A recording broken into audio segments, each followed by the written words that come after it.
Bienvenue sur France 24. Si vous nous rejoignez, il est 19h à Paris, à la une de l'actualité politique française, avec ce jour J pour le vote des motions de censure contre le gouvernement.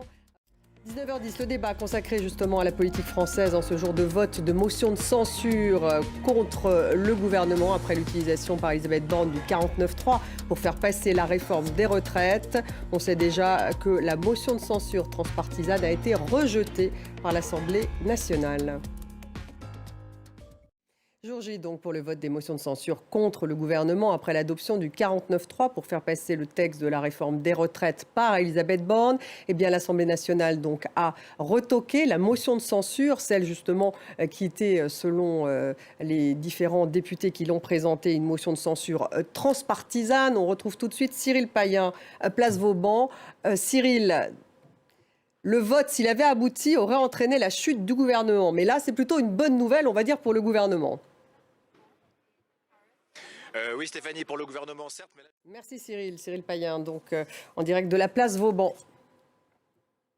Le journaliste français Olivier Dubois a été libéré près de 2 ans après son enlèvement par des djihadistes au Mali. Il est arrivé à l'aéroport de Niamey aux côtés d'un autre otage, l'humanitaire américain Jeffrey Witk, enlevé en octobre 2016. Xi Jinping en visite d'État en Russie pendant 3 jours. Le président chinois a salué les relations très étroites entre Moscou et Pékin. 1 milliard d'euros d'aide pour la reconstruction en Turquie à la suite du séisme. C'est une annonce d'Ursula von der Leyen, la présidente. La Commission apportera une assistance humanitaire de 100 millions d'euros pour la Syrie, également touchée par ce tremblement de terre. C'est ce qu'a ajouté Ursula von der Leyen. Dans le reste de l'actualité, cette synthèse de 9 années de travaux du GIEC sur le climat, une synthèse qui correspond à, je cite, un guide de survie pour l'humanité, a souligné le secrétaire général de l'ONU, Antonio Guterres. Jules Boiteau.